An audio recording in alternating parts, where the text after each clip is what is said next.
Bueno, buenas noches. Un nuevo programa 40 minutos de responsabilidad social en la información y en la comunicación. Vamos a seguir trabajando el ODS 16, que es el que habla de paz, justicia e instituciones sólidas, y seguimos convocando a referentes, seguimos convocando a organizaciones, a dirigentes que puedan contarnos qué están haciendo, cómo están trabajando temas tan sensibles como la información, la comunicación, el periodismo. Bueno, en este caso, para ayudarnos a entender y reflexionar el rol del periodismo y sobre nuestro propio rol también como ciudadanos críticos, ¿no? Frente a la información que recibimos a veces pasivamente, vamos a entrevistar a Daniel Martínez, espero haberlo pronunciado bien, que es director de proyectos esenciales de la Fundación Gabo, una institución que se creó en 1995 por el periodista y Nobel de Literatura colombiano Gabriel García Márquez. Y desde su sede en Colombia, la fundación lleva adelante talleres, premios, becas, publicaciones, con el objetivo de transmitir a las nuevas generaciones lo que era el sueño de Gabriel García Márquez al crear la fundación, que es hacer el mejor periodismo del mundo. Nuestro invitado de hoy, como les decía, es Daniel Martínez, es graduado por la Universidad de Deusto en España en comunicación, con énfasis en la comunicación institucional y en la dirección. Y además se ocupa de la curaduría y el diseño de la programación del Festival Gabo, él nos va a contar de qué se trata, así como también de la coordinación del Premio Gabo. En esta charla vamos a conocer sobre estas iniciativas y además vamos a tratar de entender qué tan cerca o qué tan lejos estamos de lograr este sueño, ¿no? Del mejor periodismo del mundo, y hoy también como ciudadanos me parece que es hasta una necesidad. Buenas noches, Daniel, un gusto tenerte en nuestro programa. Muy buenas noches, Alessandra. Gracias a ti por la invitación. Daniel, para adentrarnos en el tema, yo estaba viendo que la ética profesional, la rigurosidad y la calidad fueron preocupaciones de Gabriel García Márquez, que lo llevaron a crear esta fundación centrada en el periodismo. Me gustaría consultarte sobre estos valores que son muy preciados y que para nosotros también lo es la credibilidad del periodismo, ¿no? Y por lo menos hoy en Argentina, que si se quiere, se está perdiendo o está en crisis. ¿Cómo lo ven ustedes desde la fundación y de qué manera están trabajando estos valores? Pues la fundación, tal y como lo decías tú, desde que Gabo la creas en el 95, ha tenido como un trabajo constante a través de distintos mecanismos, distintos proyectos, distintas formas, pero lo que ha unificado todo ha sido, por una parte, la búsqueda de la excelencia. Para buscar la excelencia, es decir, para buscar que el periodismo se ejerza mejor desde una perspectiva profesional o técnica. Por ahí está todo lo que son los talleres de formación que adelanta la Fundación, es decir, espacios en los que periodistas se reúnen con un maestro para mejorar sus capacidades narrativas al servicio de la ciudadanía y con vocación de servicio público. Y ahí también encaja lo que sería el premio Gabo, que en este momento es uno de los premios más grandes en español y portugués, que lo que hace es fijar referentes de calidad. Hay algo muy particular del premio Gabo que entrega y organiza la fundación que creó García Márquez, y es que, a diferencia de otros premios de periodismo en el mundo, hay otros que también lo hacen como nosotros, no somos los únicos, pero sí tiene la particularidad de que los jurados son 60 periodistas que evalúan trabajos de colegas con los que claramente no tienen ningún conflicto de interés, para finalmente elegir 5 ganadores. Entonces son trabajos que cumplen con los estándares de rigurosidad y calidad que requiere el periodismo.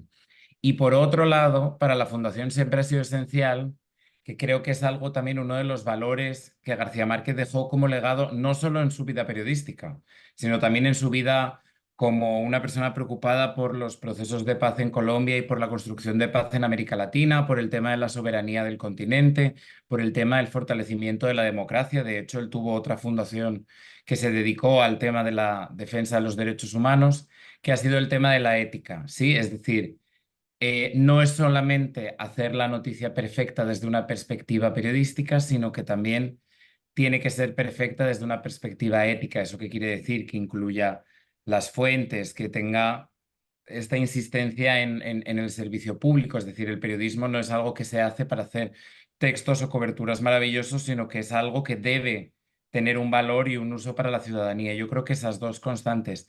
Y el tema de la ética, nosotros lo trabajamos por una parte a través del consultorio de ética y del programa de ética que tiene la Fundación, el consultorio de ética que ahora lo codirigen Mónica González y Yolanda Ruiz, pero que durante mucho tiempo lo condujo Javier Darío Restrepo, quien ya falleció, que recibía preguntas concretas de parte de la gente y a modo de un psicólogo periodístico daba orientación, entendiendo que la ética no es una verdad absoluta, sino que había como una conversación ahí sobre el ejercicio, sobre cuáles eran las recomendaciones para cumplir con esos estándares. Bien. Yo estaba viendo que desde la Fundación no se habla más de fake news, se habla de desinformación. Y me gustaría que, como este fenómeno es muy universal, está muy difundido y muy extendido en América Latina, ya sabemos también el impacto que ha tenido mediático, político y hasta judicial, si se quiere. eh, ¿Con qué herramientas cuentan para que, bueno, esta desinformación no se expanda y cómo trabajan el tema desde la Fundación?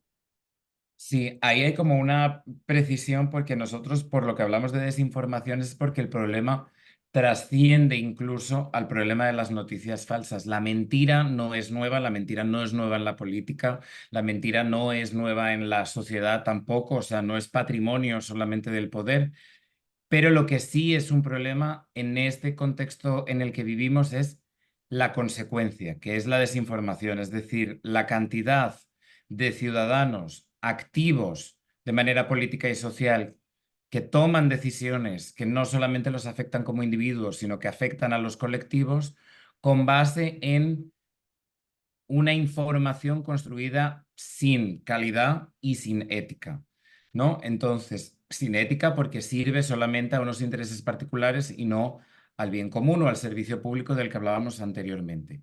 La Fundación para eso entendió muy rápido que no solamente se trata de trabajar con periodistas con los que el trabajo es claro ante la desinformación, ¿cuál es la tarea del periodismo? Más periodismo. O sea, no es una cuestión de reinventar la rueda, se escucha mucho un cierto lenguaje bélico de parte de muchos periodistas que llaman a defenderse de las noticias falsas, a atacar la desinformación. Ese lenguaje bélico que ha sido más propio de la política, yo creo que debería ser algo que podríamos revisar si queremos entrar en ese juego en el que todos somos guerreros y abandonamos nuestra profesión primordial, que siempre ha sido contrastar información y narrar.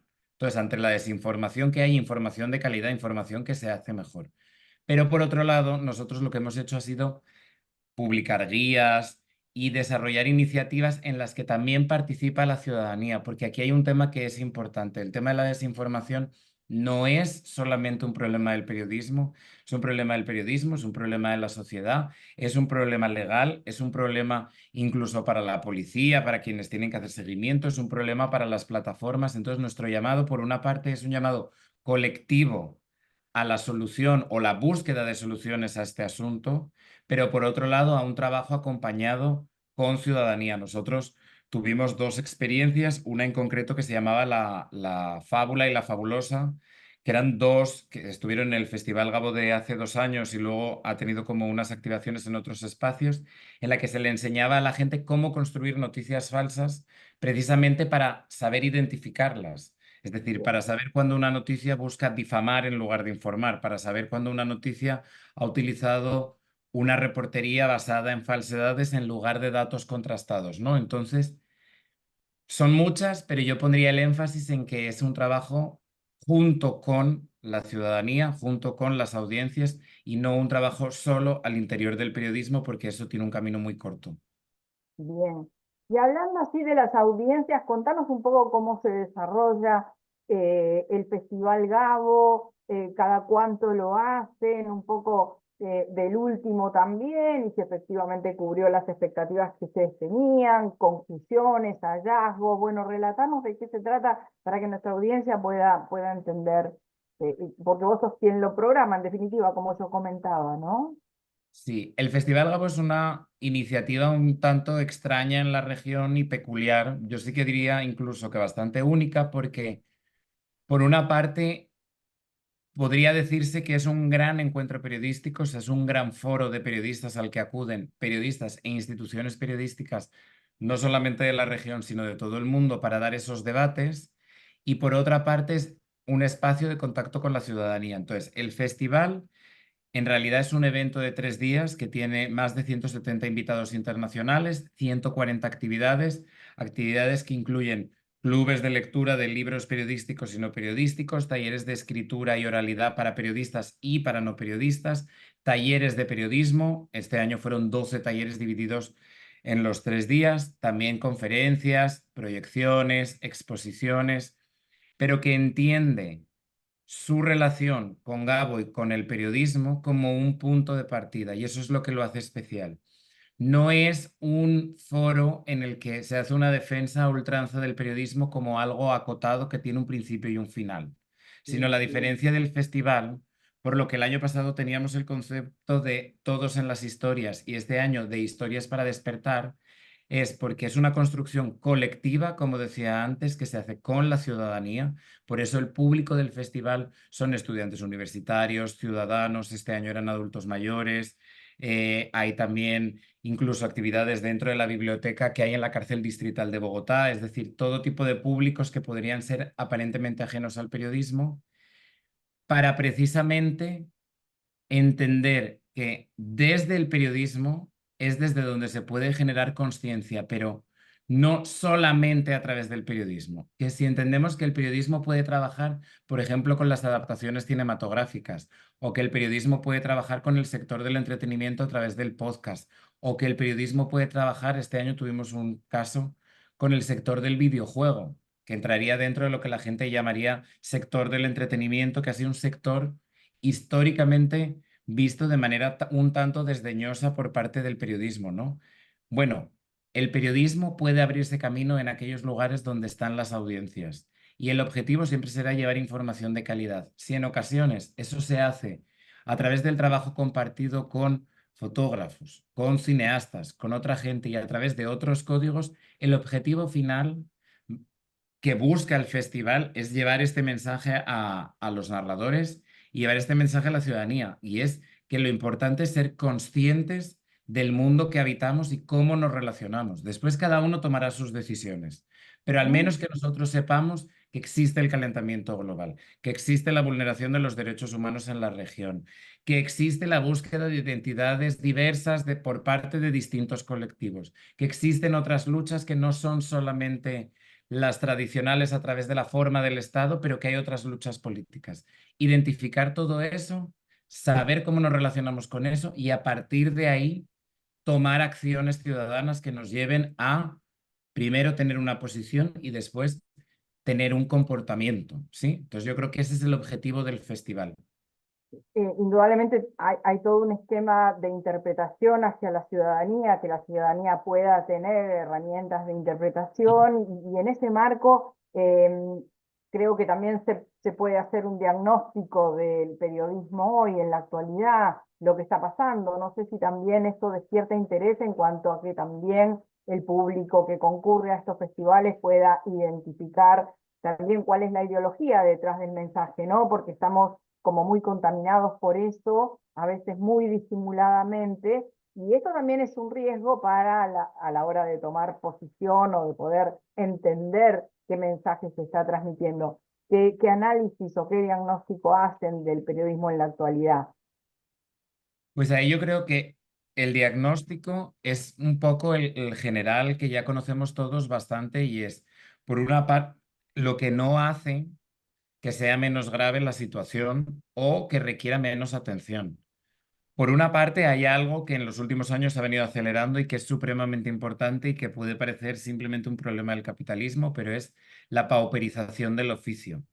Estamos intentando convencer a generaciones de personas a que participen de este oficio, un oficio en el que los lectores dejaron de pagar o pagan muchísimo menos de lo que pagaban antes. Es decir, el modelo de sostenibilidad del periodismo explotó.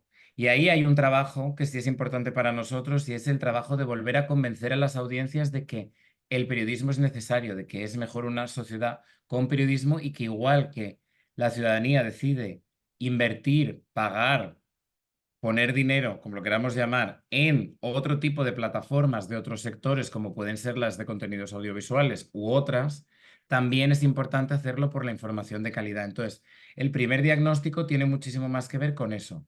Sin embargo, por otro lado, hay otro diagnóstico que también se ha acelerado y ese sí de manera exponencial en un muy corto periodo de tiempo, que es el de las amenazas al periodismo y a los periodistas. Es decir, desde el poder, independientemente de cómo se ejerza este, en el caso contemporáneo, independientemente del color político de quien lo haga, hay campañas completamente activas para desprestigiar la profesión completa, es decir, para decir que el periodismo es la oposición, que el periodismo miente y que el periodismo es un problema para la sociedad en lugar de algo necesario. Todas esas campañas que además difunden por una parte a través de plataformas, pero que se difunden también a través de medios periodísticos que compran ese discurso. Es decir, hay un proceso de autocrítica y análisis que habrá que revisar también. Pero lo que no se puede tolerar o lo que también es distinto es que hay decisiones de no dar pasos atrás. Ya no es el momento del silencio y el amedrentamiento. O sea, ante ataques judiciales a periodistas, ahí hay una respuesta colectiva que es la defensa. Ante casos tan flagrantes como el de José Rubén Zamora, que lleva 700 días en una prisión en Guatemala esperando un juicio, que fue nuestro ganador del reconocimiento a la excelencia, ahí hay instituciones como la Fundación, pero no solo, sino instituciones dedicadas a eso como Reporteros Sin Fronteras, como el Global Forum for Media Development, como otras iniciativas que apoyan estas situaciones. Es decir, hay respuestas de la sociedad civil para tratar de frenar estos ataques. Desgraciadamente, esos ataques hay partes de la región donde terminan siendo no solamente persecución, amedrentamiento y temas judiciales, sino incluso el asesinato. El asesinato muchas veces sucede en los lugares más remotos donde hacer periodismo ni siquiera tiene ese componente de relevancia social que suele tener en los contextos urbanos. Estamos hablando de pueblos pequeños en Colombia, estamos hablando de zonas dentro de la Amazonía donde personas que nos están contando qué es lo que pasa están siendo asesinadas. Y eso contrasta con la simplicidad con la que desde una posición ciudadana se escuchan cosas como los medios mienten, los periodistas están sesgados. Yo creo que ahí sí hay un llamado del periodismo y un convencimiento a las audiencias a replantear esa posición. ¿Hay problemas en el periodismo? Sí, económicos y de persecución. ¿Significa eso que el periodismo sea un oficio que no merece la pena y que no necesitamos como sociedad? No.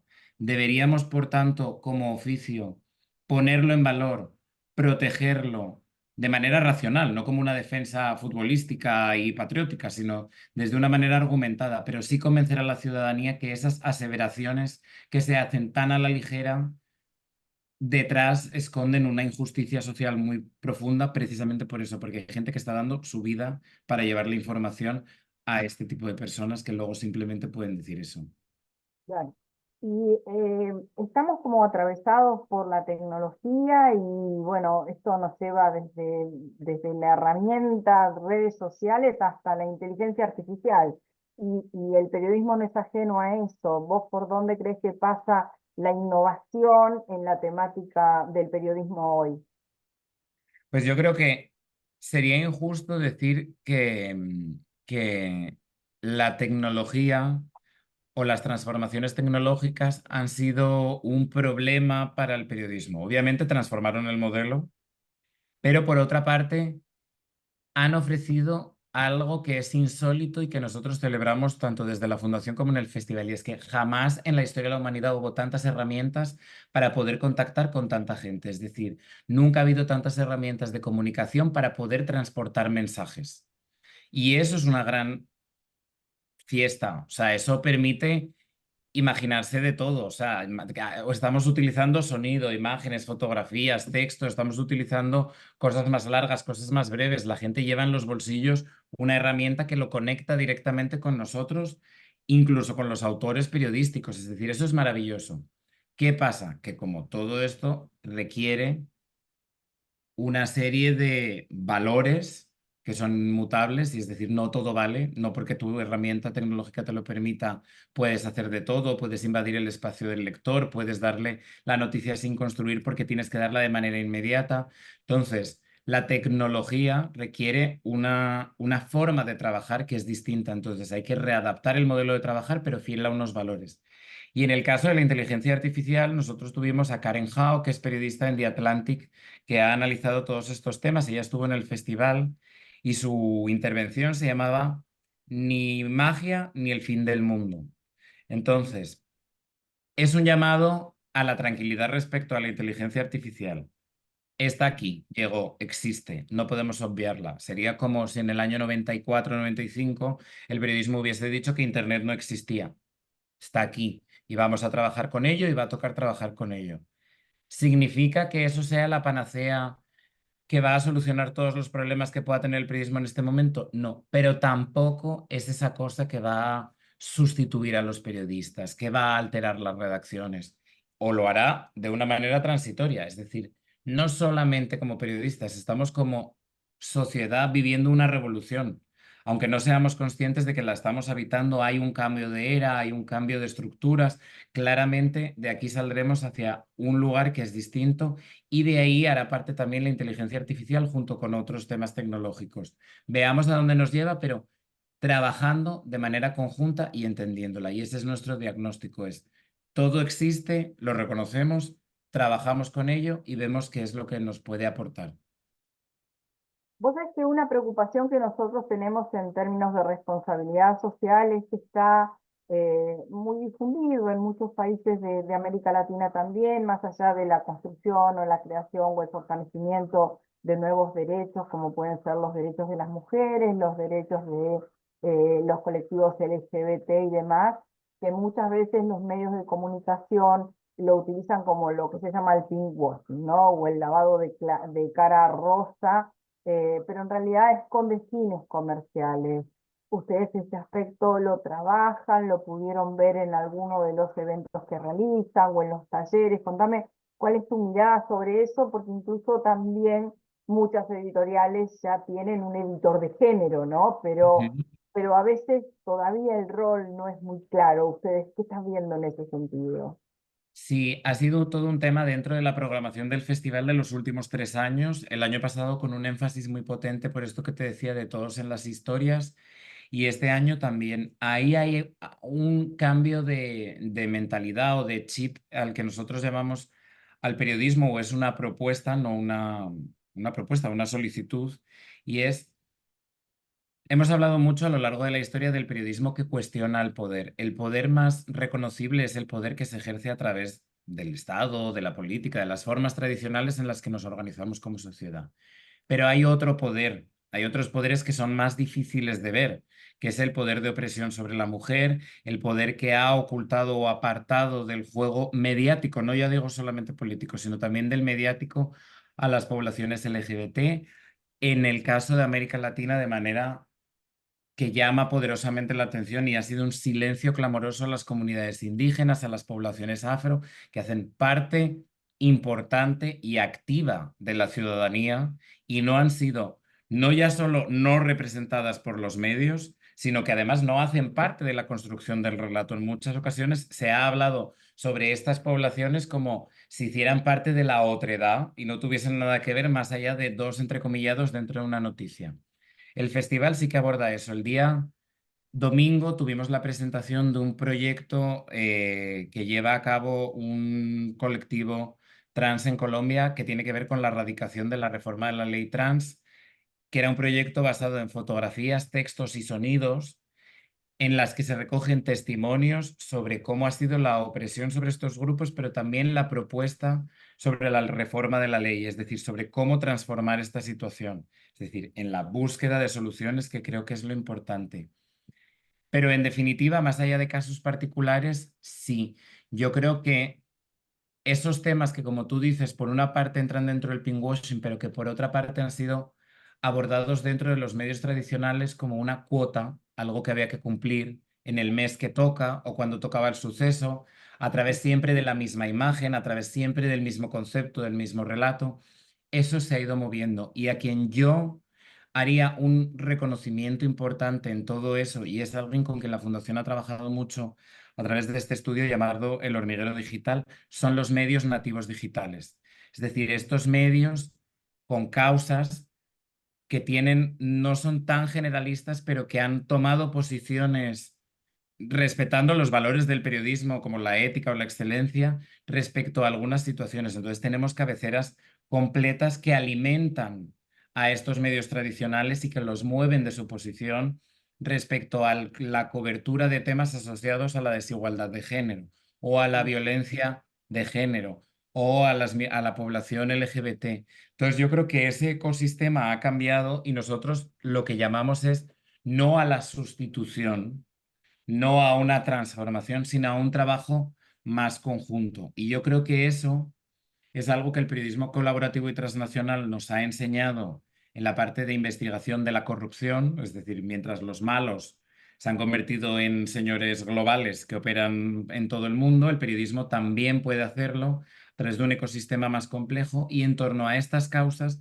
también puede hacerlo en un trabajo colaborativo entre medios que tienen músculo informativo, que tienen potencia industrial y mucho alcance respecto a otros medios especializados que lo que pueden ser es transformadores, agregadores de valor en la conversación grupal y colectiva, porque esto no es una conversación uno a uno, sino es una conversación más amplia en la que debemos entrar todos si realmente lo que buscamos es sostener la democracia, que creo yo que sería uno de los principales valores del periodismo a defender. Claro, y sobre todo estos medios nativos digitales que vos referenciás, lo que hacen es un poco contener a veces avanzadas conservadoras que están atacando a estos colectivos, ¿no? Que en realidad lo que hacen es evitar que se retroceda en derechos o en la construcción de derechos que se hayan logrado en las distintas sociedades. Contame, ¿el premio Gabo y el Festival Gabo son independientes, surgen en el mismo evento, tienen distintos tiempos? Esto no me quedó claro, contame. Suceden, o sea, la entrega del premio Gabo sucede en el marco del Festival El Gabo, Festival, pero bien, porque por el origen el festival es una consecuencia del premio. García Márquez aprobó en su momento que se entregase el premio Nuevo Periodismo, que se entregó durante 9 años en México, y luego el premio fue refundado y se comenzó a entregar en Medellín, pero siempre con alcance iberoamericano. Alrededor de los finalistas del premio se generaba una conversación que se llamaba la cocina del periodismo, en la que participaba el propio García Márquez y ahí había debates periodísticos. Jaime Abello, el director general de la Fundación, junto con el Consejo Rector, se dieron cuenta de el valor que tenía, esto en el año 2013, trasladar esa conversación a la ciudadanía, es decir, hacerla pública.